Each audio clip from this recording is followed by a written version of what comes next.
So I guess like I will kind of put these decks in the tier list with kind of reference towards Utrecht Special Event. So Lost Tina, probably about 14% S tier. Roaring Moon, probably about 10%. I'm gonna put it in B tier. Lost Tina, really strong right now. Not a lot of hands or Miraidon floating around. Mew also seems to be checked by Roaring Moon, but I don't know. I guess Roaring Moon is also good against Tina. I don't think Roaring Moon's like that ridiculously good against Tina though, especially now that people are like adding the Spiritomb and stuff. Like that gives you a little bit of some help in that matchup as well. So I think that matchup is still like pretty close, like Moon versus Tina. I think Moon is favored, but like not by a whole ton, especially if you do have the Spiritomb in there. So I think I do want to put Tina in S tier. I mean, like even if you have a bad matchup, it doesn't mean you're not an S tier deck. I'm gonna put Guardian S tier as well right now. Guard4, and I'm not like ranking these like within the tier list. Like one of these is not better than the other. I'm just like within the tier. It's just they're both just in the tier. Guard4, probably about a 10% deck. Like we're referencing towards Utrecht. Utrecht is not for like another 2 weeks though, so like nothing like overly specific. But Charizard, with Guard4 being as powerful as it seems like it is right now, it's hard to put Charizard in S tier, but I don't think it's far away. I think it's gonna be A tier. I don't know if Charizard will actually be the most popular deck. There's definitely time for the meta to develop quite a bit. I don't know. I guess people just really like Charizard though. I don't know. Like Charizard's been 16+% like the last month of events plus.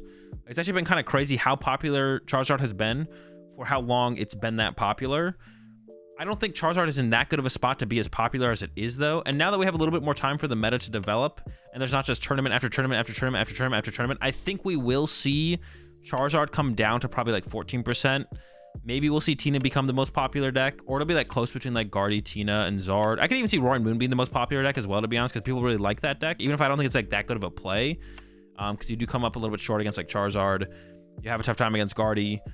You are favored against Tina, but it's like not like overwhelmingly favored. So Zard went from not being on the graphic to 21% to perma 16-17, kind of wild. Yeah, it's like literally perma 16-70%. It's crazy how popular Charizard has been for how long it's been, and like the meta has been getting worse and worse for Charizard, but it hasn't been like adjusting its numbers. But I feel like with how much of a gap we have now between now and Utrecht Special Event, we got like 2 weeks, and then immediately right after Utrecht there is the there's a regional in Latin America, so those metas will probably be pretty similar. But then there's like another week or 2 week break between that and Vancouver. If I'm like remembering the schedule correctly. So I think by Vancouver, Charizard will definitely not be the most popular deck in the meta. But like for right now, I could see it being the most popular deck for a little while longer for sure. We'll see. But it's definitely A tier overall. Still really powerful deck. Like you can't go wrong with playing Charizard, but yeah, I don't think it has quite as good of a matchup spread as the Tina Guard forever now. Golden Go, that's a C tier deck for me. I'm not going to put it quite in D tier. I got some special decks to put in D tier right now. So Golden Go doesn't quite get the C tier treatment. But yeah, it's not a great deck overall. Lost Box decks, I think they're good, but they're super cheesy. I think you should you struggle against the Charizards, and honestly, you don't have like that great of a game plan up against Guardies, especially if Guardy plays Turo, takes away your Mawile line, then I feel like you're just kind of in trouble overall. Start taking rough matchups against both S tiers, Monka S. I feel like the Tina, I don't think the Tina matchup is bad, actually. I think Tina versus Zard, especially if people are including the Spiritomb, because most of the time when people include Spiritomb, Spiritomb can be good against Charizard. Sometimes, it's not always good. But when they include the Spiritomb, they don't play the fourth path usually, which I feel like I'd rather play against a Spiritombed Tina than a Path Tina, to be honest. I think it's close. I think it's a close matchup for sure. But the Tina player is the one that has the flexibility to tech for the matchup, not really the Zard player, to be honest. But yeah, Lost Box decks in general, they're all okay. Every Lost Box build I play, they're fine. Nothing special. Like I said, tough time against Guardy. And if you play like a hands build of Lost Box, I think you're favored against Guardy. If you're not playing a hands build of Lost Box, you're unfavored against Guardy. You're always unfavored against Charizard. Your Tina matchup is close. So yeah, Lost Box overall, all the builds are good. It's just solid. They're just all solid. But I don't think anything special. I don't think I want to put them in A tier. My experience with Lost Zone decks in general in the meta right now is definitely lacking. I know I just played Kyogre at, where were we? Knoxville most recently. I know I just played Kyogre at Knoxville, but I definitely would say my experience with Lost Zone decks currently in the current meta is definitely lacking overall. But so far I'm just, yeah, not super super high on the deck, so I put him in the B tier. Chien-Pao Excalibur, I think I'll also put in the B tier as well. It has a lot of... I mean, to be honest, though, maybe I should put it a little bit higher. Maybe I should put it... Let's think about this for a second. I think it's favored against Tina. I think you're favored against Gardevoir unless they play 2 Avery. And at that point, I think it becomes Gardevoir favored. If they play 1 Avery, I think it's 50-50. If they play no Avery, I think you're favored. So that's the big thing right now. James did recently play double Avery at the most recent event, but I don't think like anyone's like jumping to like copy. Like if James had won the tournament, I think we'd see more Averys and Guardies right now. And if Chien-Pao gets really popular, I think we'll see Averys increase in number in Gardevoir right now. But Chien-Pao is not a deck that is like overly on people's radar. Despite it winning Dortmund, I don't think it's a deck that's overly on people's radar. I think if you've been in the hater camp, the Chien-Pao hater camp, I think you're still in that camp. I don't think you've left that camp. I think you're still there. In fact, I was by the camp yesterday and y'all were hanging out. I saw you hating on Chien-Pao. But if you're favorable against the other top 3 decks in the format, I think we put Chien-Pao in A tier, actually. I'm going to put Chien-Pao in A tier. If you're favored against Guardy, current builds of Guardy, if you're favored against current builds of Guardy, if you're favored against Lost Tina, just neutrally, like they can't really do anything to help themselves in that matchup, to be honest. And you're favored against Charizard, once again, a deck that kind of struggles to do anything for the matchup. If you do want to improve your matchup as Charizard against Chien-Pao, you can play the Avery, and you could play the second counter catcher again. Those would be 2 cards to include. Also, the Radiant Charizard is pretty good against them as well, because you can end the game without having a 2-prizer in your active. Yeah, for right now, I think I'll put Chien-Pao in A. And it's possible that a lot more people take note of... I don't think anyone's going to overly respect Chien-Pao just because 0-1 Dortmund. But I think if it does become a very popular deck and sees follow-up success... if Chien-Pao sees follow-up success at Utrecht, and then we might see more people respect it at the Latin American regional, but that'll probably be like too close. So we might finally see people start to respect Chien-Pao in Vancouver if it does see follow-up success in Utrecht and whatever the name of the Latin American regional is. Then we might see people start to respect Chien-Pao. But I don't think anyone's like overly respecting Chien-Pao right now, to be honest. Like I don't think anyone's going out of their way to respect it. Which I think is fair. Like the deck has definitely had a tough time recently. The meta has gotten like a little bit better for it, but Chien-Pao seems great versus Moon. Me and JW both got spanked by Lucas Zing. That matchup, to be honest, Jesse, I think is pretty close. That one seems pretty close. It might be Chien-Pao favorite. I actually just don't know. I'm pretty sure Owen beat all the Chien-Pao or all the Moons he played up against. Yeah, I'm actually not too sure about that one. But yeah, I'm comfortable putting Chien-Pao in A tier. Now, if Chien-Pao does start to get hated on, I would put Chien-Pao down in the B tier. But as long as people aren't playing Averys in the Zard, in the Guardy, also not even playing 4 paths in Tina. Like Chien-Pao loves the fact that Tinas are going down to 3 paths. Like those are all like positives for Chien-Pao, to be honest. So I'm down to put Chien-Pao up a little bit higher. You struggle against the Lost Zone decks. I think you struggle against Miraidon. You struggle against Snorlax Control. You struggle against Mew. So you're good against the top half as Chien-Pao. You're good against the top half of decks, but you struggle against a lot of the lower down decks for sure. Sablezard, I will actually put a little bit lower than... Well, I'm just not a fan of Sablezard at all. Every time I play that deck, I'm like, I don't know. I don't think this deck can win games. But we do see it continue to have success, especially like the Roy and Moon build that Brennan cameraman has been playing. That build actually got top 4 at Dortmund, so I'm not gonna put it in D tier. Yeah, I'm pretty unconvinced this deck is that powerful. But the thing is, in the current meta, all these decks are not that many. Like I bring this up all the time, but all these decks are not that many points away from each other. Like Sablezard is only a couple points away from being an S tier deck, but it's just like not quite. Like there has to be some level of separation. Like Sablezard's not terrible. It's like a pretty good deck overall. But I think it's worse than other Lost Zone decks. I think it's also worse than Roy and Moon. And I think Lost Zone decks and Roy and Moon are worse than Charizard and Chien-Pao. And I think Chien-Pao and Charizard are worse than Tina and Guardy. So that's where the separation happens. But they're not like that far off from each other from being like from Lost Zone. And like if Sablezard, like we've literally seen Sablezard win a tournament this season from Christian. And if it won another one, like if it won Utrecht, I wouldn't be shocked either. But like we have to find some form of separation. It's like, okay, do we really think Sablezard's better than Tina or Guardy, is more powerful than Tina or Guardy currently in the meta? No, we don't, right? I think we can all say that, right? It's not as powerful or as good of a deck as Tina as Guardy. If Miraidon gets really popular, then I would say Gardevoir becomes a worse play, but I'd also say Sablezard becomes a worse play, right?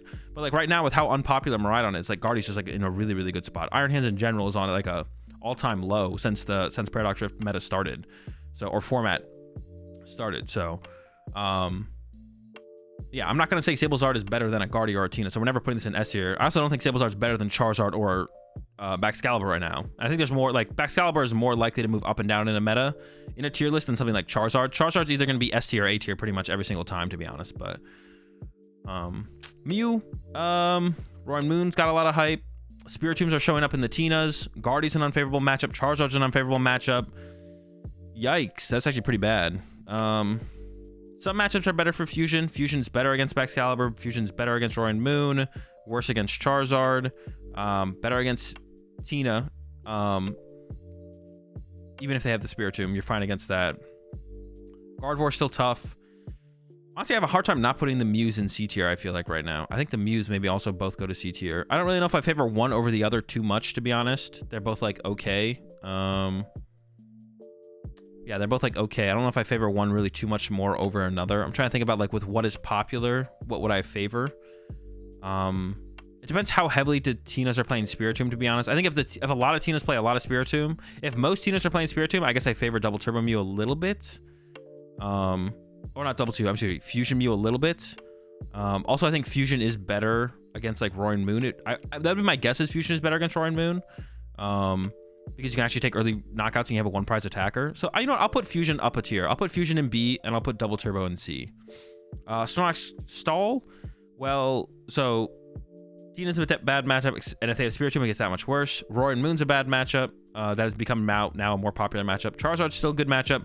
Guardy is tough if they play Turo. If they don't play Turo, I feel like you're usually in a pretty good spot against Guardy as control. But Guardies have been playing the Turo to play around the Mawile Cheese. Yeah, I'm not, like, super high on Snorlax right now. I haven't been super high on Snorlax since Tina became, like a top 3 most popular deck, like, consistently. So I think B tier is good for Snorlax right now. Yeah, I think B tier is good for Snorlax right now. Seems fine. Rapid Strike. Well, I only put Rapid Strike on the tier list here so I could put something in D tier. And I am going to put the Rapid Strike deck in D tier. Before I talk about Miraidon, that'll be the last one. I'm going to talk about Iron Valley and Entei. I think I'm going to put it in B tier. I actually think Tyler Matthews' build of Iron Valley and Entei is the way to play Iron Valley and Entei. And for how little play that build specifically has, it has a ton of success. Tyler Matthews got, I think, like top 32 in Portland, and then played it and got top 8 at Knoxville. Someone played it to a 9th place finish at Dortmund. So Iron Valiant in general as a deck doesn't have a ton of success, but that's because everyone's playing the bad build and not playing Tyler Matthews build. So if hopefully, and as more people do adopt the Tyler Matthews build, I think we'll see more success from Iron Valley and Entei overall. And to be honest, if Tyler Matthews just chooses to play it, he can probably carry the success of the deck himself. So I think with that, I don't think the deck is, like, too strong. Even with Tyler Matthews build, I don't think the deck is like an A tier or an S tier deck, but I think it's a pretty solid deck actually overall. And I think it slots in decently into B tier. The B parallel technology goes kind of crazy in the deck. So yeah, I'm a much bigger fan of the deck than I was before. Cause, like, without Tyler Matthews build, I'd put it in D tier, but with Tyler Matthews build, I actually think it's like a B tier deck, to be honest. Yeah, I think I put it in the B tier.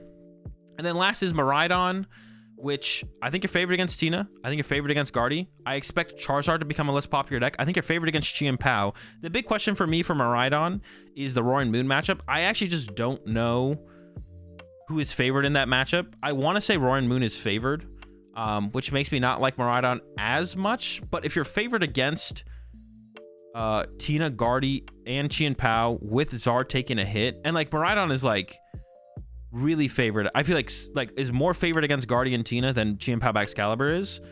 But you do start to come up short against a couple of the lower tier decks. Right? Like I said, I think Moon is unfavored.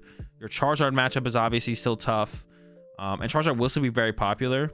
But with how good you are against Guardy and Tina, I think it does make Miraidon. I think Miraidon does deserve an A tier spot with how favored Miraidon is against the top 2 decks. Yeah.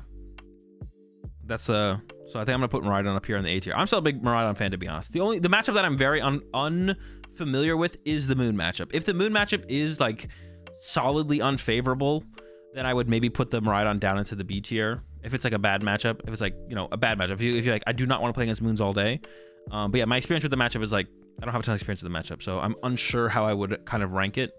But if it's, like, 50-50 to just like slightly unfavored, then I think Miraidon is definitely in the A tier for sure. That's like the only matchup that I like really question for the deck, because everything else I feel like I have pretty good understanding of how Miraidon plays up against pretty much everything else in the format, and I think it's pretty powerful deck right now. Especially like I said, Giratina are like not only the two of the most popular decks, they're like two of the top performing decks. So like if your goal is to win a tournament, you got to go through Giratina basically right now. You have to go through Giratina to win a tournament.